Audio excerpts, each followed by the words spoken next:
Bom, hoje nós estamos celebrando uma data muito especial. Talvez, se não for para você, mas para os cristãos e judeus, nós estamos celebrando hoje uma data muito especial. Hoje é o domingo de Páscoa. Domingo de Páscoa, isso tem um significado, não é à toa. Tem um caderninho meu espalhado por aí. Onde é que está, você sabe?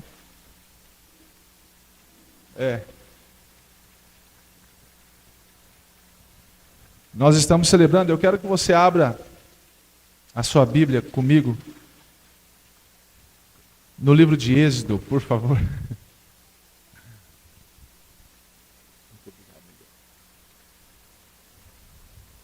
No livro de Êxodo, no capítulo 12.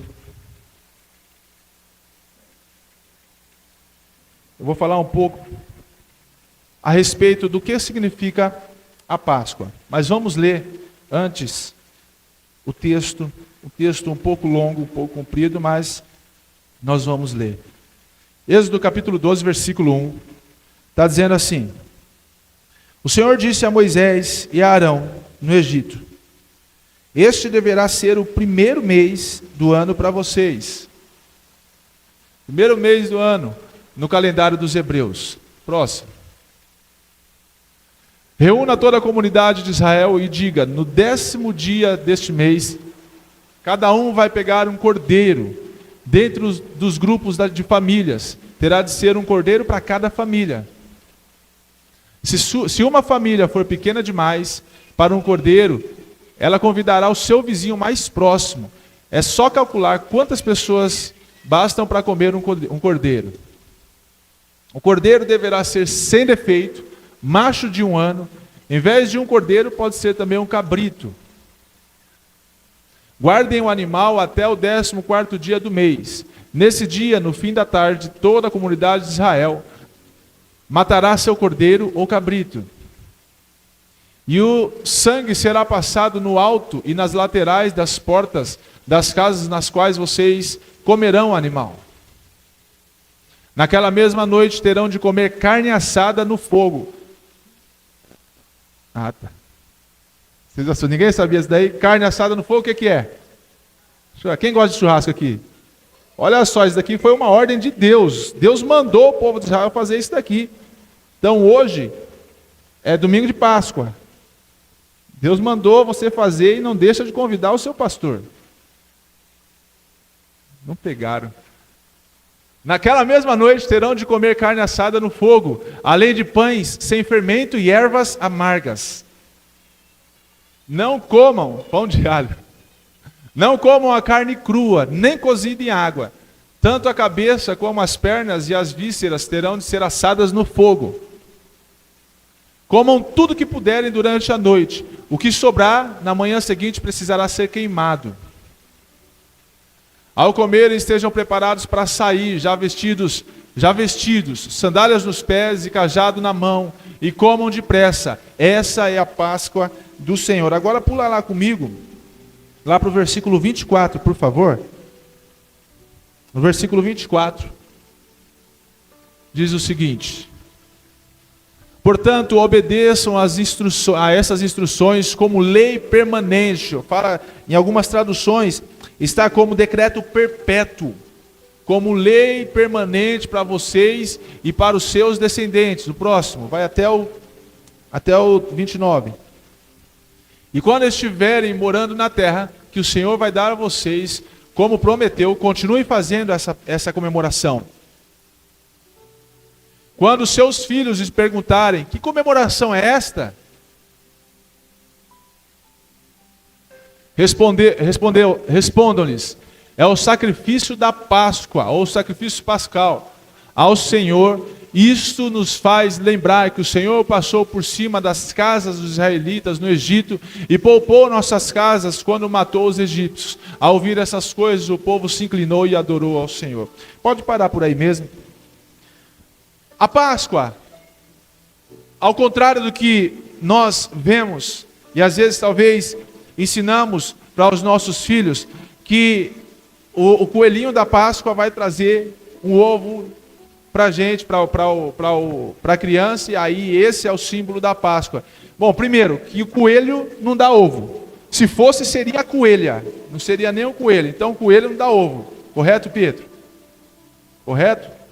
Coelho não, coelho existe.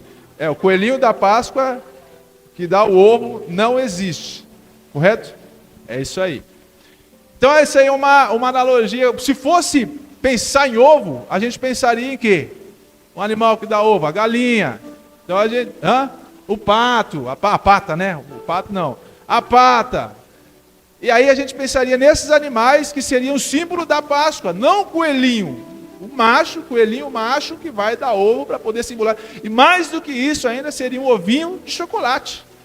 Então esse coelho é um coelho santo, é um coelho magnífico que dá ovo e ovo de chocolate.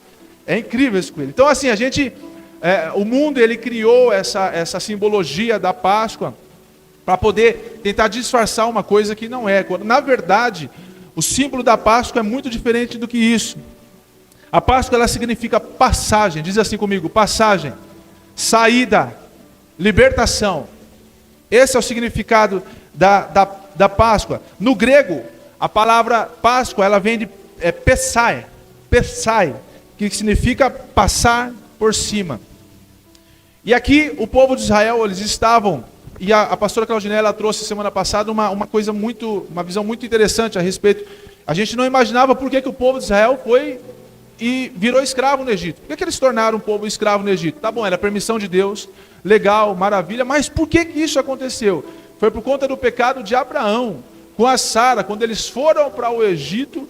E aí Abraão falou para Sara, se alguém achar você bonita, porque ela é uma mulher muito bonita, você não fala que você é minha esposa, você fala que você é minha irmã. E assim eles não vão me matar, porque senão eles me matariam para poder ficar com você. E por causa dessa mentira de Abraão, o povo, depois de anos, sofreu a consequência. Eles foram com José para o Egito, junto com todos os seus irmãos, José, Benjamim, seu pai Jacó, foram com toda a família para o Egito, e ali eles sitiaram, habitaram no Egito durante anos, e aí chegou um tempo em que Faraó ele viu que o povo de Israel estava crescendo demais. O povo de Israel estava cumprindo a promessa de Deus também, que era para Abraão, que a descendência dele seria como as estrelas do mar, ou areia, as estrelas do mar, as estrelas do céu e a areia do mar. Então é esperto, né? É para saber se ninguém está dormindo. Tudo isso daqui é um quebra-gelo. Então, o povo de Israel estava crescendo de uma maneira sobrenatural que nem as parteiras do Egito estavam dando conta de chegar. Então, quando estava tendo um neném lá, de repente já chegavam, eram duas parteiras, gritavam para ela, falavam, vem, corre aqui, que está tendo outro neném aqui. Então, elas não estavam dando conta de tanta criança que estava nascendo. E aí, o faraó, muito inteligente também, o que ele decidiu? Vamos começar a implantar na mente deles uma mentalidade de serviço, que eles vão ter que nos servir para poder habitar, para poder morar nessa terra.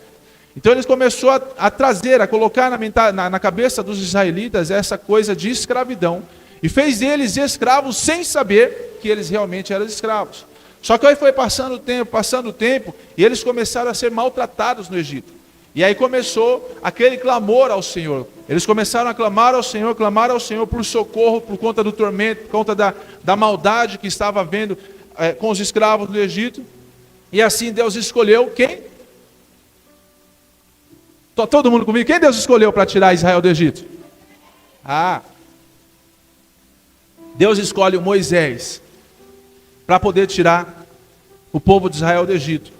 E aí Moisés, muito valente, ele chega diante do faraó e fala, eu vim aqui para poder resgatar o meu povo, para poder tirar o meu povo daqui, porque eles têm clamado e têm sofrido nas suas mãos, nas mãos dos egípcios, e é necessário que eu tire, porque foi uma ordem de Deus. Eu estou fazendo aqui, parafraseando, né?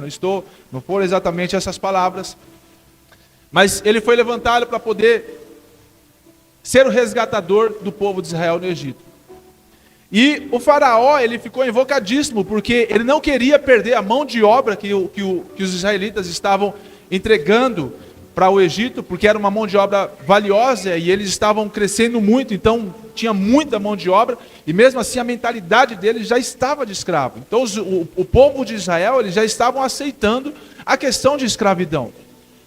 E aí começou aquilo que nós conhecemos, que Moisés foi junto com Arão, ali fazer prova de coisas, jogou a vara e a vara virou cobra, depois os sábios de Faraó vieram, fizeram a mesma transformação, teve tudo aquilo, até que chegaram as 10 pragas. As 10 pragas do Egito. E a última praga foi a praga mais terrível no Egito, que foi a morte dos primogênitos. Só que esse espírito de morte que passou por todo o Egito, matando todos os primogênitos, foi exatamente nesse período de Páscoa. Exatamente nesse período de Páscoa. O que aconteceu? Deus, ele separou o povo de Israel, disse para Moisés, para separar o povo de Israel, e deu essa ordenança para ele: separa um cordeiro, se eles não tiverem um cordeiro, separa um cabrito, e eles vão cortar ele e vão assar ele durante a noite. Vão fazer um churrasco, eles vão celebrar, vão comer, e tem que comer bastante, só que tem que ser, é interessante, porque não era um cabrito por igreja, era um cordeiro, um cabrito por família. Então a família de cada casa, era uma casa, um cabrito, outra casa, outro cabrito. Tinha que matar um animal e ali oferecer esse animal e comer esse animal. Fazer um churrasquinho lá e comer esse animal. Se a família fosse pequena, aí eles teriam que se juntar com outra família, com um vizinho, para poder aumentar e para que todos pudessem comer. A intenção é que não sobrasse nada do animal, e se sobrasse alguma coisa, eles teriam que queimar durante a noite, queimar tudo para que não sobrasse nada. E assim eles fizeram. Só que o interessante é que Deus, ele falou para eles matarem o animal, pegar o sangue daquele animal e passar nos umbrais das portas. Porque na madrugada o anjo da morte viria, e a porta que não estivesse marcada com o sangue desse animal, com o sangue dessa aliança, a morte do primogênito daquela casa seria fato. Todos nós sabemos que nem todos os israelitas saíram do Egito. Você consegue imaginar isso? Nem todos os israelitas saíram do Egito. Mas também saíram egípcios para poder vir junto com o povo de Israel para a terra prometida.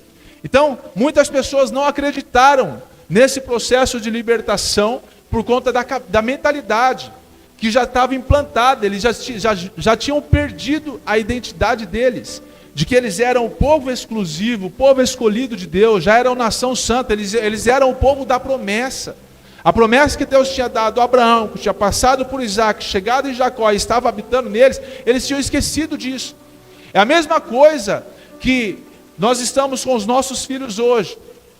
Eles estão tentando implantar uma cultura dentro das escolas. E se nós, pais, aceitarmos isso e deixar que a escola coloque essas coisas na cabeça dos nossos filhos, e a gente não se posicionar contra isso, o que vai acontecer? Vai chegar lá na frente, eles vão perder a identidade que nós ensinamos a eles. Eu apresentei minha filha aqui agora para o Senhor, fiz o compromisso de ensinar nos caminhos do Senhor, de conduzir nos caminhos do Senhor, para que ela seja uma mulher de Deus. Mas se eu largar isso, vai acontecer essa mesma situação. A cultura do mundo vai ser implantada na cabeça da minha filha, na mentalidade da minha filha. E foi exatamente isso que aconteceu com o povo de Israel. Eles já estavam aceitando a escravidão. Então estava muito bom. Estava muito bom o tempo que eles estavam vivendo no Egito. Estava sofrido. Mas aí estava tão sofrido quando o povo que saiu do Egito e foi para o deserto, eles começaram a reclamar e começaram a sentir saudade da comida que eles tinham no Egito, que era cebola e alho. Eles estavam sentindo saudade do passado de escravidão deles. Coisa que nós sentimos saudade do nosso passado, de coisas que nós fazemos no nosso passado, era tão bom, mas era de escravidão. Sendo que Deus tem promessa para nós de terra prometida, de vida abundante, de prosperidade em todas as áreas da nossa vida, e a gente fica preso no nosso passado querendo comer cebola e alho. E aí Deus fez esse voto com o povo de Israel, anunciou isso através de Moisés: passa nos umbrais das portas, e para que quando o anjo da morte passar, quando a morte passar, ela não vai enxergar aquela porta que estiver marcada. E assim eles fizeram, e eles saíram do Egito. No texto que a gente leu depois, a partir do versículo 24, fala que era um decreto perpétuo. Eles precisavam fazer, o povo de Israel precisava fazer isso todos os anos. Por quê? Porque era uma lembrança do que eles passaram no Egito. Era uma lembrança do que o povo de Israel havia passado no Egito, como escravo. Então a passagem deles de escravidão para libertação. E nós precisamos entender isso, que Deus, Ele nos libertou, Cristo nos libertou, para que de fato nós fôssemos livres. Então nós precisamos aprender a desfrutar dessa liberdade, não ficar querendo nos ser amarrados em um passado sombrio, em um passado morto, acreditando que aquilo que eu vivi lá atrás era muito mais gostoso, podia ser para a visão mundana, para a visão pecaminosa, para a visão de escravidão, mas o fato é que Deus, Ele nos faz lembrar todos os dias que Ele nos tirou do período, do tempo da escravidão, de uma vida de escravidão, para nos levar a desfrutar da vida eterna. O povo de Israel, eles tinham isso, e todos os anos, era uma data especial que eles precisavam comemorar. Era obrigatório o povo de Israel comemorar dessa forma. Eles passavam um período, depois que o povo de Israel entrou na terra prometida, esse período de quaresma, são os 40 dias, não é um período que a gente não vai fazer nada, não, é um período onde o povo de Israel se separava, para poder lembrar também o tempo que eles passavam, os 40 anos que eles passaram no deserto, até chegar na terra prometida. Então isso é o fato que nós entendemos de Páscoa. Então Páscoa é passagem, é passar por cima da escravidão, passar por cima de tudo aquilo que nos amarrava até então, tudo aquilo que nos aprisionava até então, e ser levado à liberdade, a desfrutar de liberdade. E as pessoas hoje, o mundo hoje, eles estão acomodados. Sabe aquele negócio de está tudo bem, está tudo muito bom, então eu não preciso sair daqui, porque senão se eu mexer no que está quieto, aquele formigueiro vai sair as formigas e tudo mais, vai complicar toda a situação. As pessoas não querem sair da zona de conforto. Nós fomos tocar numa igreja ontem, e uma palavra de um pastor que eu fiquei impactado, mas uma coisa que marcou a nossa vida e a vida até do Vitor, quando Jesus ele foi para a casa de Pedro, e lá ele encontra a sogra de Pedro. A sogra de Pedro, ela estava com febre. O evangelista Lucas, ele fala que a febre dela era muito alta. Muito alta. Só que ele trouxe um detalhe muito interessante a respeito da febre. A febre você tem o sentimento, quando estamos com febre, a febre não é uma doença. Ela é um aviso para a doença. Ela está avisando o seu corpo que alguma coisa vai acontecer, alguma doença vai chegar. Ou gripe, resfriado, qualquer coisa. É o estado, o corpo já está praticamente preparando para aquele momento. E a febre, ela é uma temperatura muito alta do lado de fora, no nosso corpo, na parte de fora, só que dentro é muito gelado. Porque quem está com febre sente muito frio. Então, a pessoa está muito quente, mas por dentro ela está morrendo de frio. Então, o que ela quer? A única coisa que ela quer, ele disse assim, a única coisa que uma pessoa que está com febre quer é uma cama e uma coberta. E é exatamente assim. Uma coisa que a pessoa quer, ela não quer levantar, não quer nada, porque dá dor de cabeça, dá dor no corpo, dá mal-estar, dá um monte de coisa, dor no olho, um monte de coisa que acontece com a febre. Mas essa questão da parte de fora está quente e o interno dela está frio, é exatamente assim que nós vemos a igreja nos dias de hoje. As pessoas, elas vão para a igreja querendo alguma coisa, ou não querendo nada, às vezes vão porque estão acostumadas a ir, e às vezes entram num ambiente quente, ou seja, num ambiente onde tem um avivamento acontecendo, onde tem alguma coisa acontecendo sobrenatural, tem um mover extraordinário acontecendo dentro daquele ambiente, só que dentro dela está gelado. Está gelado, nada move aquela pessoa, nada mexe com aquela pessoa. Por fora, aquele avivamento, aquela glória, e por dentro, aquele frio. As pessoas, tudo acontecendo à nossa volta, as pessoas sendo cheias de Deus ao nosso redor, as pessoas sendo libertas ao nosso redor, mas por dentro eu quero permanecer no Egito. Por dentro eu quero ser um escravo. Por dentro eu quero permanecer ainda comendo cebola e alho. Por dentro eu ainda quero continuar vivendo, servindo, sendo maltratado e outras coisas mais. Mas por fora, está quente. Eu quero ir. Não, na minha cabeça, eu estou junto com o povo de Israel. Uma pessoa em estado febril, ela é dessa forma. Da igreja, falando espiritualmente desse estado de febre, por fora está acontecendo tudo. Várias pessoas sendo transformadas, a libertação no povo de Israel, Deus alcançando os corações, mas por dentro a pessoa não é tocada por nada. Por dentro nada acontece com aquela pessoa. Nós vemos a festa da Páscoa sendo instituída em Êxodo, quando o povo de Israel sai do Egito, ali começa a celebração da Páscoa, e aí ano após ano, como decreto eterno, como está dizendo na minha tradução, como uma lei, uma ordenança que seja para sempre, eles têm que fazer todos os dias, e até hoje nós fazemos, mas nós fazemos esquecendo do que o povo de Israel passou por nossa causa. Eles se tornaram livres para que nós possamos ser livres hoje. Aí agora, lá em Lucas capítulo 22, versículo 1.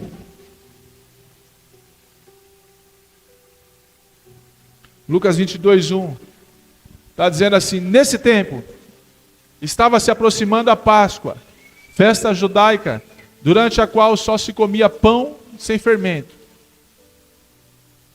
Os sacerdotes principais e os mestres da lei estavam planejando a morte de Jesus, tentando encontrar uma maneira de fazer isso sem provocar uma revolta, pois eles tinham medo do povo.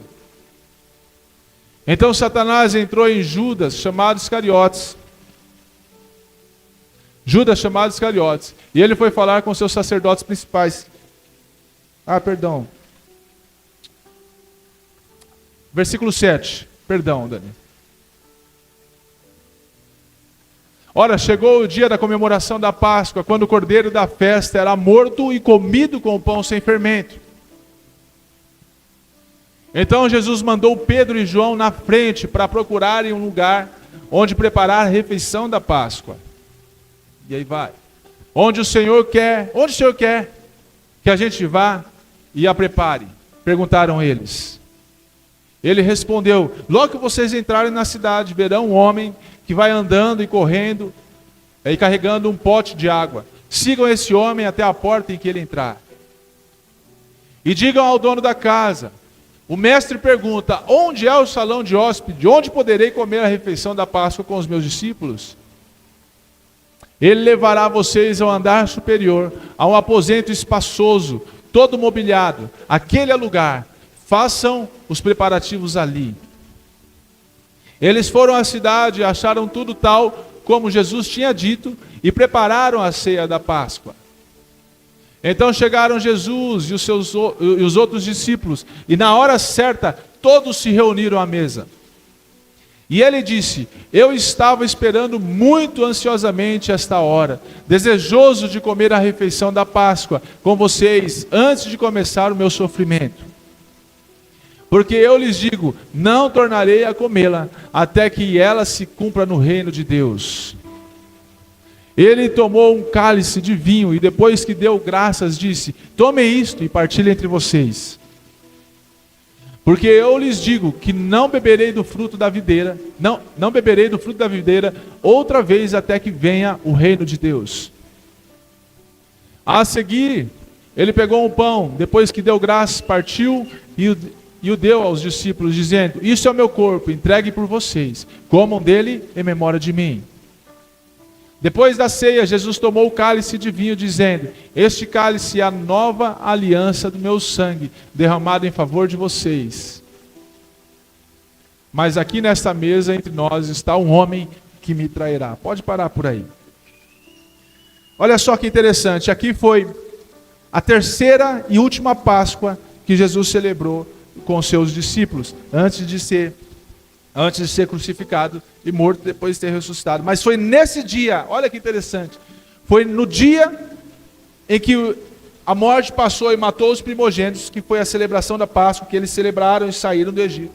Naquele mesmo dia, Jesus, na terceira celebração da Páscoa dele com os discípulos, onde era para se cumprir o chamado de Jesus, era o dia exatamente da morte de Jesus. Foi na festa da Páscoa que Jesus morreu. A liturgia da Páscoa, ela era dividida em 4 taças. Então ele tinha toda a organização da mesa, onde, como disse lá no texto de Êxodo, onde as famílias se preparavam para poder comer aquele churrasco, junto com os pães sem fermento, junto com as ervas amargas e tudo mais. Eles preparavam toda aquela mesa. E aí o líder, o homem da casa, ou seja, o vô, o pai, o tio, a referência, o homem, o líder da casa, ele pegava a primeira taça, e a primeira taça significava a taça da santificação, onde ele santificava todo aquele ambiente. Ele bebia daquela taça e santificava todo aquele ambiente e passava para todos os membros da família, para que todos fossem santificados também naquele período. A segunda taça era a taça da explanação, onde o líder da casa também pegava a taça, bebia um pouco e ali ele dava uma explicação. Ele envolvia o povo, a família dele, com tudo o que tinha acontecido lá em Êxodo, com a lembrança de Êxodo, de que eles saíram da terra do Egito como escravos e se tornaram livres depois de toda aquela movimentação de Deus na terra do Egito. E aí vem a terceira taça, que é a taça da ação de graças, onde ele pega o pão e apresenta e reparte junto com seus discípulos. É a ação de graças, celebrando a ação, e ele reparte assim, o líder da casa reparte com toda a sua família e também bebe um pouco daquele cálice. A quarta taça é a taça do louvor, onde há festa, onde há alegria por toda a liberdade que eles estavam desfrutando na presença de Deus. E aqui o interessante é que quando Jesus ele vai celebrar a Páscoa junto com os seus discípulos, primeiro ele faz uma coisa muito de louco. Ele fala, os discípulos perguntam para ele: como é que a gente vai? Jesus fala para ele: procura um lugar para a gente poder celebrar a Páscoa. E aí eles estavam na rua, falaram: vamos para onde?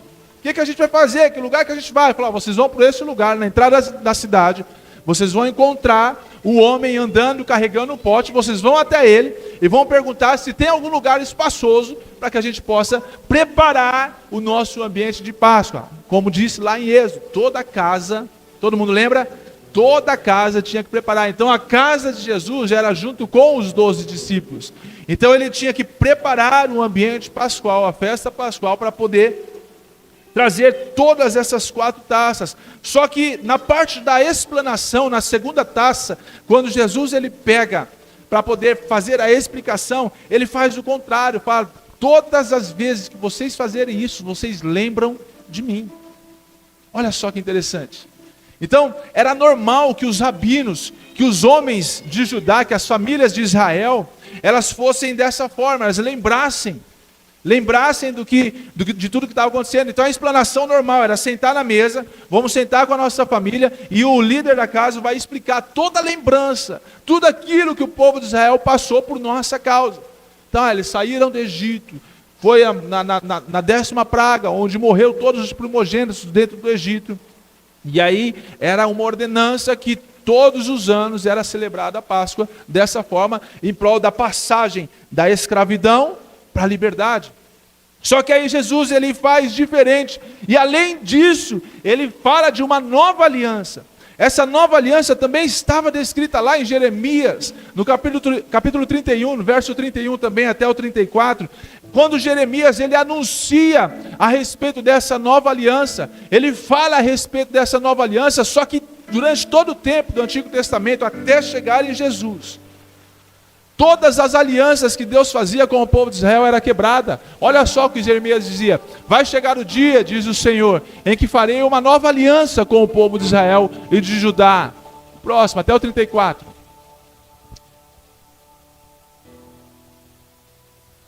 Essa aliança será diferente do que fiz com seus antepassados, quando tomei os israelitas pela mão e tirei o meu povo do Egito. Eu tinha escolhido Israel como minha esposa, mas o povo não me quis, quebrou a minha aliança, por isso também o rejeitei, diz o Senhor. E o 33, Esta é a aliança que farei com o povo de Israel depois daqueles dias, diz o Senhor. Gravarei as minhas leis no coração e na mente deles.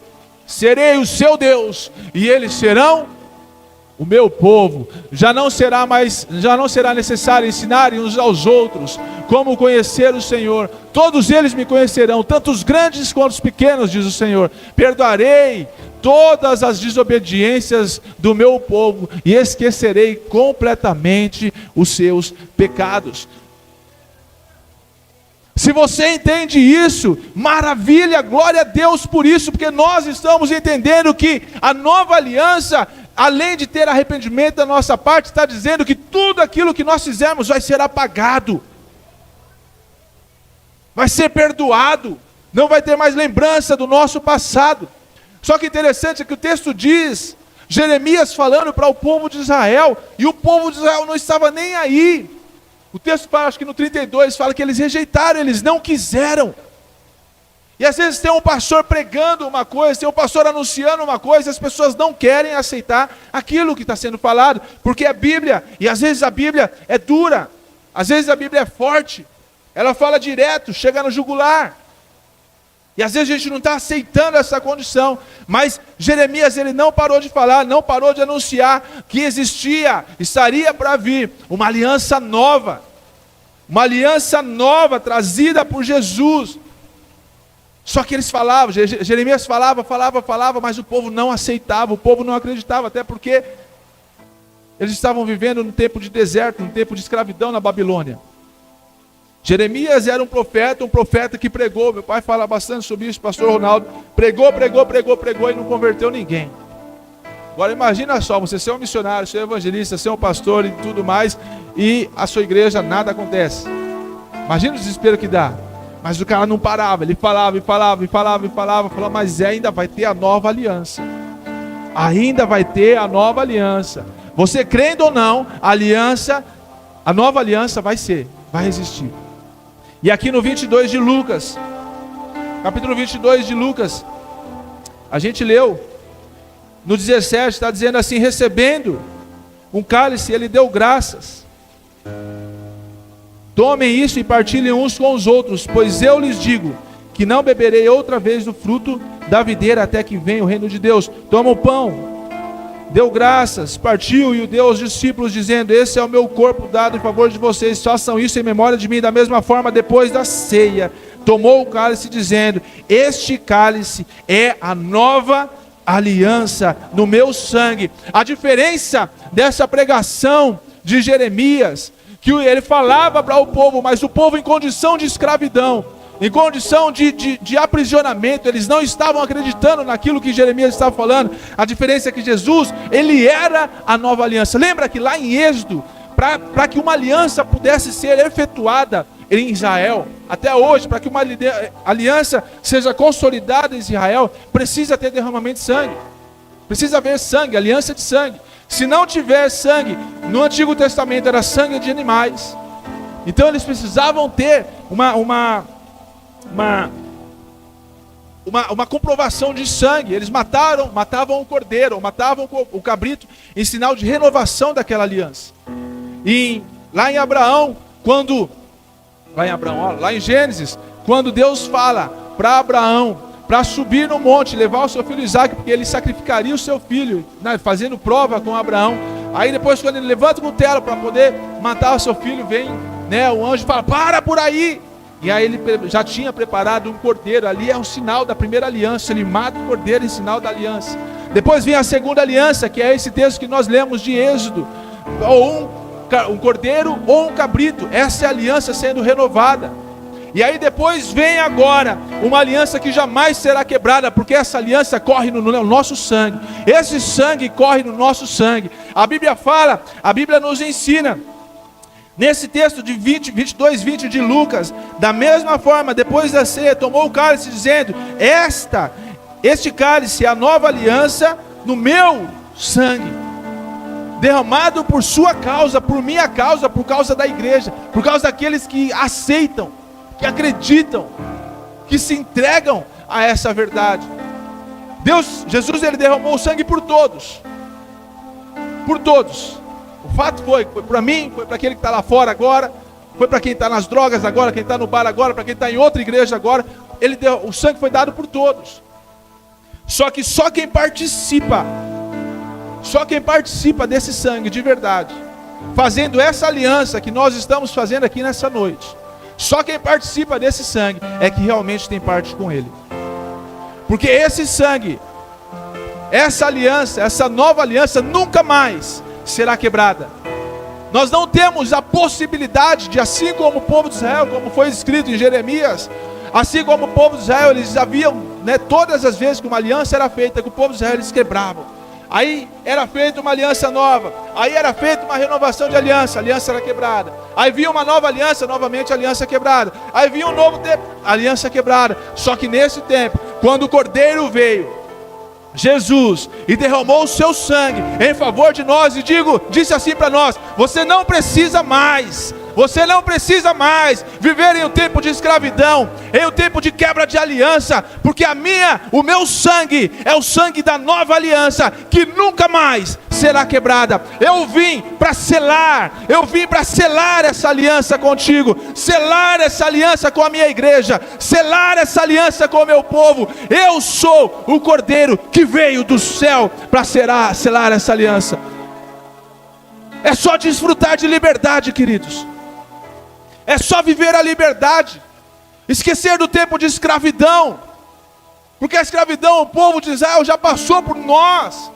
Eles já passaram, depois de um período de 430 anos, depois mais 400 anos na Babilônia, passaram por tempos de escravidão. Jesus, ele veio para selar a aliança, uma nova aliança conosco, com o sangue, e o sangue dele, o Cordeiro que veio do céu e venceu. O texto é bem claro para nós. Fala que depois disso, os discípulos, eles começaram a discutir entre eles, porque Jesus, ele falou que daquela mesa sairia o traidor. Eles ficaram espantados, porque quem será? É você nunca, né? Será que sou eu? Nunca. A pergunta é essa, né? Eu acho que é ele. Nunca é. Será que sou eu o traidor? Não. Será que é ele? Então eles estavam procurando o traidor na mesa, só que não olhavam para si.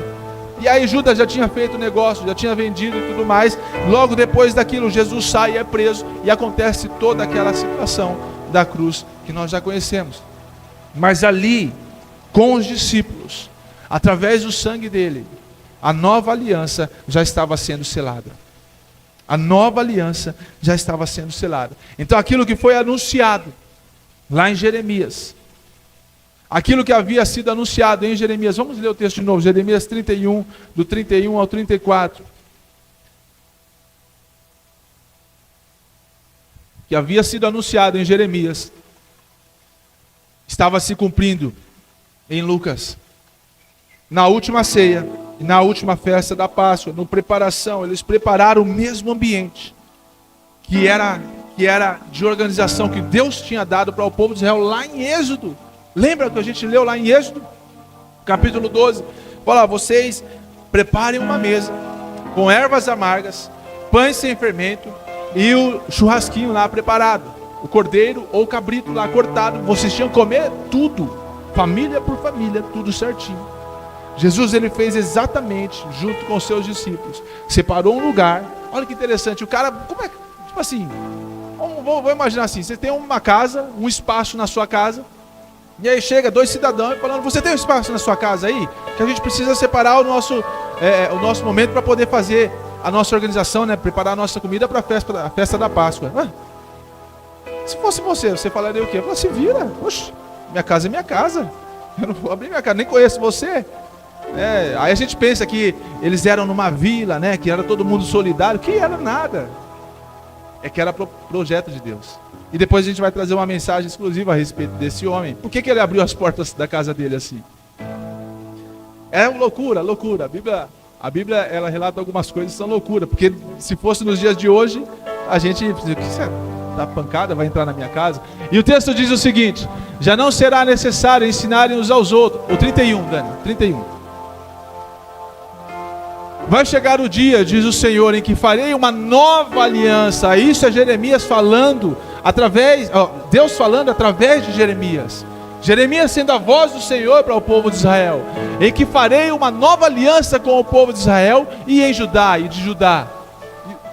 Essa aliança será diferente do que fiz com seus antepassados, quando tomei os israelitas pela mão e tirei o meu povo do Egito. Eu tinha escolhido Israel como minha esposa, mas o povo não me quis. Essa é a parte que mais mexe, porque o povo de Israel já era separado, já era escolhido, mas o povo não quis. E é exatamente essa atitude que nós temos hoje. Ele fala para todos, independente de quem seja, mas muitos não querem. As pessoas ouvem, as pessoas têm noção. Muitas pessoas falam, eu creio em Deus. Eu falo, legal, todo mundo crê em Deus, até o diabo crê. E mais do que você, o diabo crê e treme, porque ele conhece Deus. Nós cremos, mas não temos medo nenhum, não temos temor nenhum de Deus, e continuamos fazendo as mesmas coisas. Nós somos como aquela noiva, aquela esposa que vai, ama o marido, mas continua vivendo um relacionamento fora do casamento. Porque ela quer viver um relacionamento aberto, mas ela ama o marido, ela quer permanecer dentro de casa, ela quer continuar casada, mas ela quer ter outros homens. Ou vice-versa, quer ter outros homens. A igreja se comporta dessa forma. Eu quero Deus, eu sou crente. Só que eu só sou crente de domingo. Só sou crente nos dias de culto. Eu só sou crente em momentos que eu quiser, só no dia que eu quiser. O dia que eu quiser ir para a igreja, eu sou crente. O dia que eu quiser fazer, eu vou. O dia que Deus quiser, não é o dia que Deus quiser, não, é o dia que você quiser. Porque Deus não vai pegar você pela mão e vai te trazer para a igreja, sendo que você não quer. Se você não quiser, nada acontece. Porque o povo, o que Deus está dizendo através de Jeremias é que o povo não quis. O povo escolheu rejeitar. E o texto continua, quebrou a minha aliança. Além de rejeitar, além de não querer, eles quebraram a aliança. Volta lá, Dani, por favor. Quebrou a minha aliança, por isso também, aí Deus rejeita. Então, beleza. Você pode até querer viver esse relacionamento aberto com Deus. Só que vai chegar o dia, vai chegar o tempo que Deus vai olhar para você. Eu te rejeito. Eu não aceito essa brincadeira, não. Porque Deus, é amor. O pastor Ronaldo gosta sempre de falar isso. Deus é amor, mas também Ele é justiça. E a Bíblia me ensina para que a gente possa buscar em primeiro lugar o reino de Deus e a sua justiça. E quando a gente pensa em justiça, não fala em primeiro lugar o reino de Deus e o seu amor. Fala a justiça. Então a gente quer viver as coisas, o evangelho do nosso jeito, quer viver a Bíblia do nosso jeito, quero ser crente da minha forma. E tem a internet está apresentando muitos crentes aí de fachada, que querem fazer da Bíblia aquilo que eles acham legal. Não, Deus não está dizendo assim, não. Eu gosto de ouvir alguns podcasts de alguns pastores fenomenais aí, e eles pegam alguns outros pastores também que são bons, só que quando eles usam a Bíblia não tem negócio. Mas a Bíblia não está querendo dizer exatamente isso. Poxa, como não está querendo dizer isso? Olha o que está escrito aqui. Eles falam assim, olha o que está escrito aqui. O povo rejeitou a aliança, ele quebrou a aliança, e Deus rejeita. Não, Deus não rejeita. Como não? Se Deus rejeitou aqui, mas essa é a nova aliança. Legal, a nova aliança, só que a nova aliança também tem as suas condições. Você não vai fazer o que você quer na sua nova aliança. E o texto continua. 33. Esta é a aliança que farei com o povo de Israel. Depois daqueles dias, diz o Senhor, gravarei as minhas leis no coração e na mente deles. Serei o seu Deus e eles serão o meu povo. E o 34. Já não será necessário ensinar uns aos outros como conhecer o Senhor. Todos eles me conhecerão, tanto os grandes quanto pequenos. Diz o Senhor, perdoarei todas as desobediências do meu povo e esquecerei completamente os seus pecados.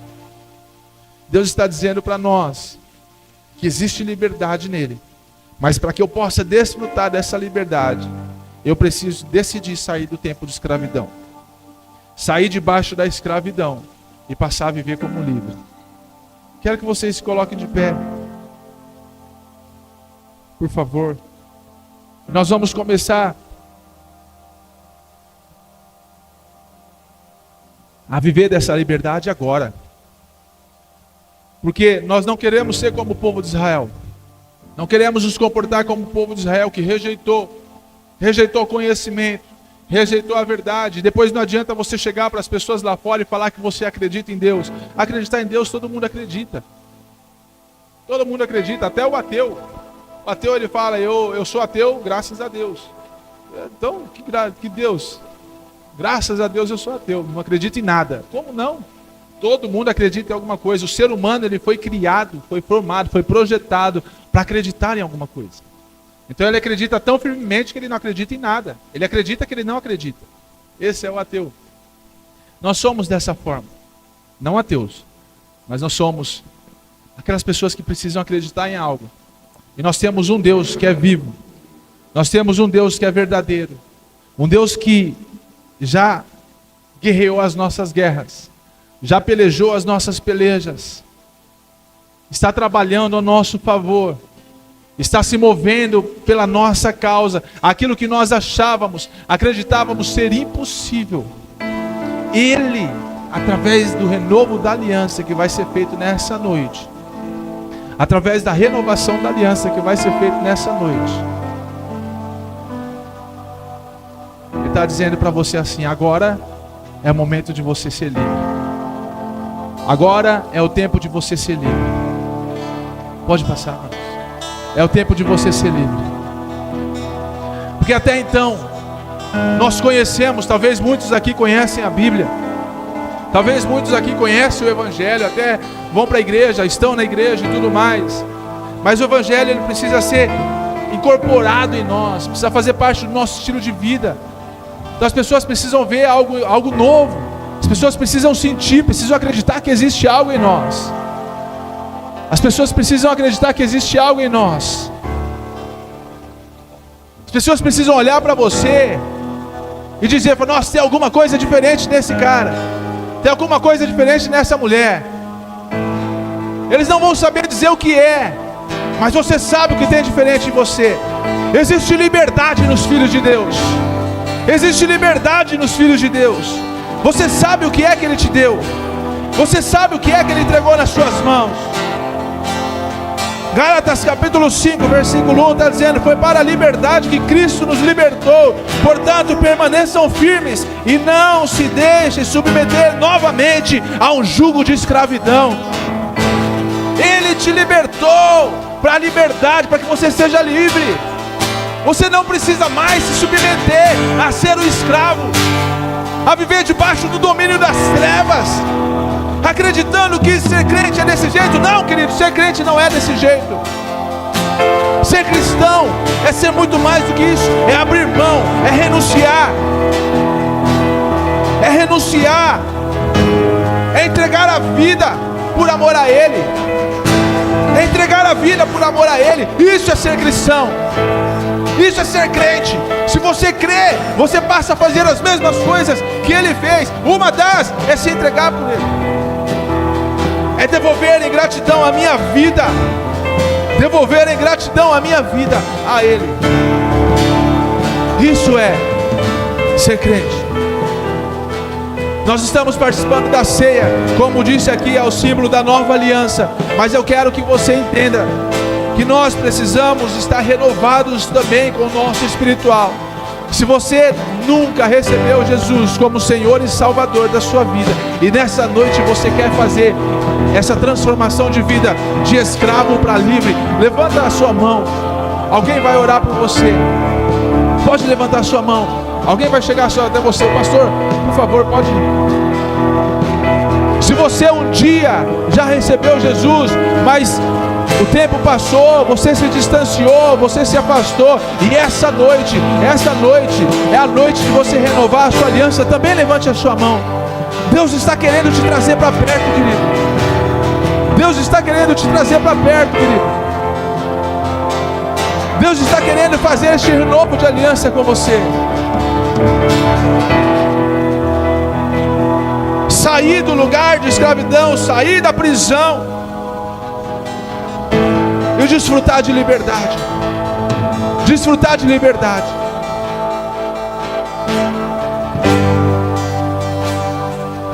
Deus. Alcança, Deus, esses corações. Alcança, meu Pai, esses corações. Até que venha o tempo da liberdade do Senhor.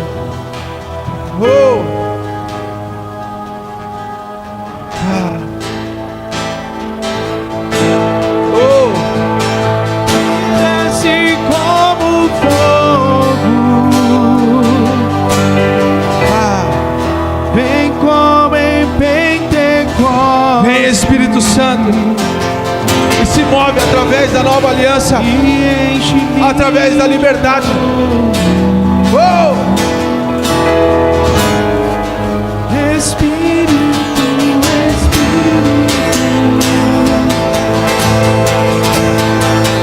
que desce como fogo,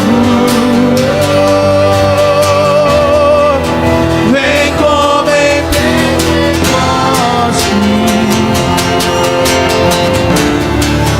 e enche de novo. Olha só,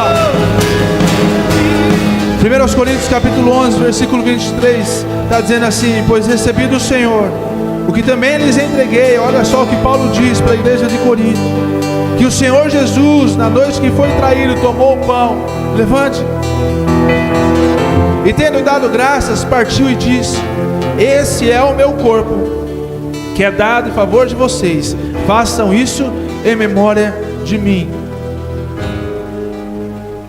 Pode abrir o seu lacrezinho.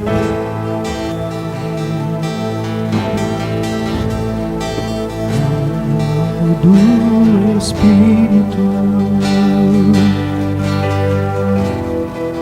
e ali adorarei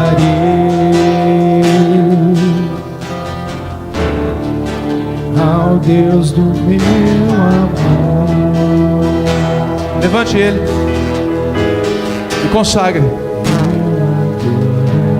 Faça isso, a Bíblia nos ensina a fazer isso todas as vezes, lembrando do sacrifício vivo dele. Ele está dizendo: este é o meu corpo que é dado em favor de vocês, façam isso, comam do meu corpo, lembrando que esse é o meu sacrifício, lembrando de mim. Ah, pode parecer estranho, pode parecer complicado, mas faça isso em memória dele, sendo parte do corpo dele. Coma.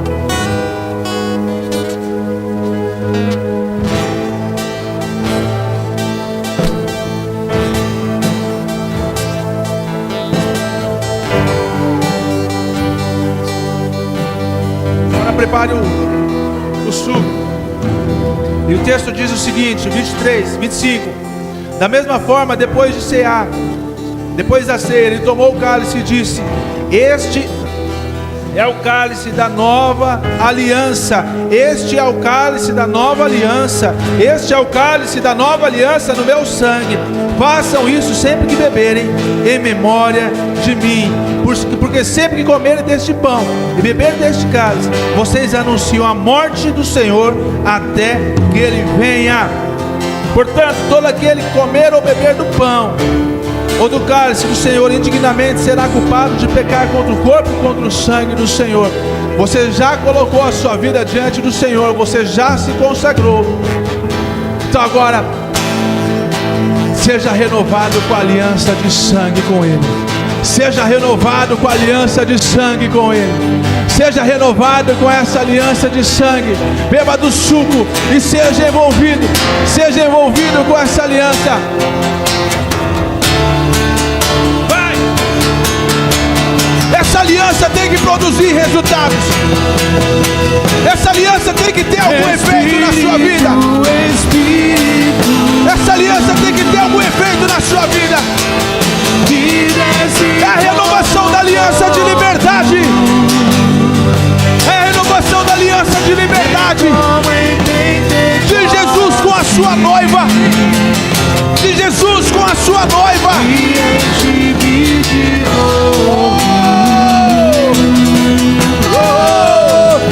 Espírito, Espírito. Esse é o sangue da nova aliança. Esse é o sangue da nova aliança. Esse é o sangue da nova aliança. Oh, aliança renovada, Espírito renovado, fortalecido do Senhor, do Senhor, do Senhor, do Senhor. Oh, Espírito, Espírito Santo. Espírito, Espírito.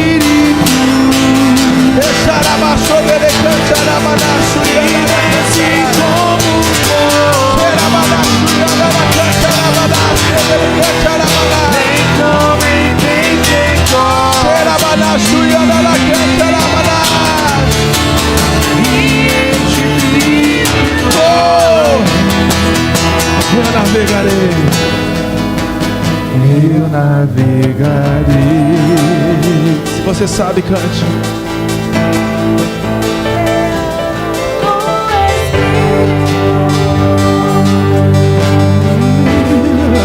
E ali adorarei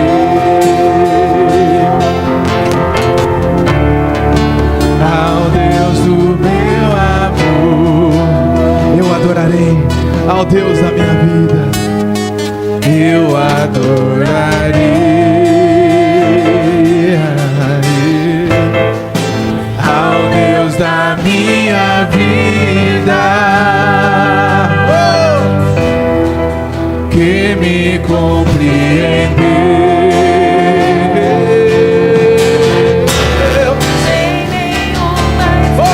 Espírito Santo, vem, vem, vem, vem, vem, Espírito Santo, e se move em nós, vem, e se move em nós, vem, e se move em nós, enche-nos, enche-nos, enche-nos, batiza-nos com fogo, batiza-nos com fogo, batiza-nos com fogo, batiza-nos com fogo, batiza-nos com fogo, fogo do avivamento, vem! Oh! Xerabalaço, yadelecanto, arabalaço, yadelecanto, arabalaço. Xerabalaço, yadelecanto, arabalaço. Xorabalaço, yadelecanto, arabalaço. Xerabalaço, yadelecanto, arabalaço. Vem e toma o teu lugar aqui. Nós somos o teu povo e o Senhor é o nosso Deus. Nós somos o teu povo e o Senhor é o nosso Deus. Nós somos o teu povo e o Senhor é o nosso Deus. Nós somos o teu povo e o Senhor é o nosso Deus. O Senhor é o nosso Deus. O Senhor é o nosso Deus. O Senhor é o nosso Deus. O Senhor é o nosso Deus. Uou!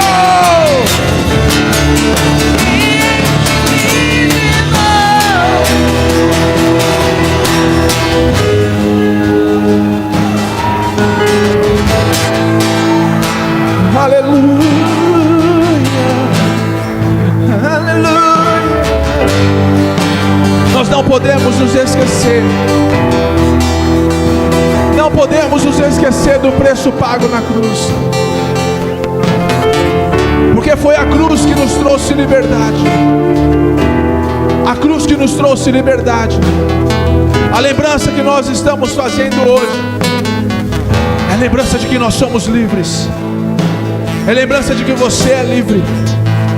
Então eu quero que você olhe para a pessoa do seu lado e diga: se comporte como livre.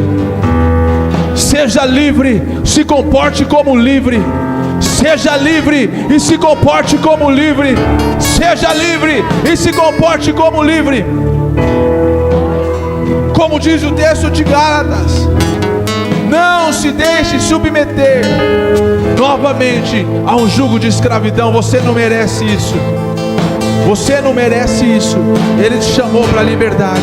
Ele te escolheu para a liberdade. E é isso que você vai viver. Deus, eu quero abençoar a tua igreja. Eu quero abençoar a tua igreja. Deus, e clamar para que o Senhor todos os dias venha estar nos lembrando de quem nós somos no Senhor. De quem nós somos no Senhor. Da liberdade que nós temos em Ti. Todos os dias o Senhor esteja despertando as nossas vidas para nos mostrar quem nós somos em Ti. Quem nós somos em Ti. O que o Senhor quer de nós. Que assim como o profeta Jeremias dizia ao povo de Israel, que na nova aliança nós seríamos o teu povo, Deus, e o Senhor seria o nosso Deus. Essa noite é a noite que nós declaramos isso. Nós somos o teu povo e o Senhor é o nosso Deus. Nós somos o teu povo e o Senhor é o nosso Deus. Nós somos o teu povo e o Senhor é o nosso Deus. Nós somos o teu povo e o Senhor é o nosso Deus. Isso é o símbolo da nova aliança, em que o Senhor Deus é o centro, é o centro, é o centro, é o centro, é o centro das nossas vidas. Esse é o símbolo da nossa nova aliança. Seja cheio, seja cheio, seja cheio com o poder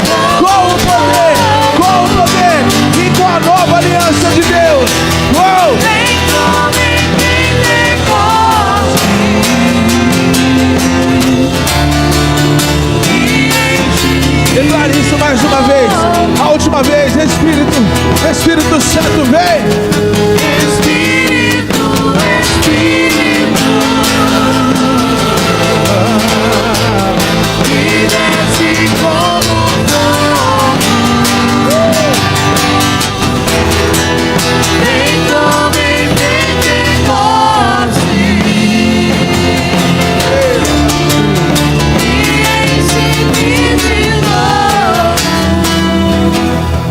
Deus, leva a tua igreja debaixo da tua graça e da tua proteção. Da mesma forma que nós viemos, nós voltaremos, Pai. Que nós sejamos envolvidos com a tua graça, com o teu amor. Sejamos cheios, Deus, do teu Espírito durante toda essa semana. Que o teu amor nos encontre, Deus, e que através de nós o teu amor alcance outras pessoas, encontre outras pessoas. Porque nós sabemos que nós estamos vivendo num mundo necessitado, só que eles ainda não sabem. Mas que o Senhor levante pessoas aqui, assim como o profeta Isaías, que diz: eis-me aqui, envia-me a mim. Eis-me aqui, envia-me a mim. Eis-me aqui, envia-me a mim. Muito obrigado por esse culto, Deus. Eu devolvo essa palavra ao Senhor, e que o Senhor esteja guardando cada vida aqui, em nome do Senhor Jesus. Aleluia. Sejam abençoados. Tenham uma semana de vitória. E a semana que vem, você venha debaixo da graça e da proteção do Senhor e traga mais uma pessoa, em nome de Jesus. Tenha uma semana de vitória, em nome de Jesus. Aleluia. Espírito, vem.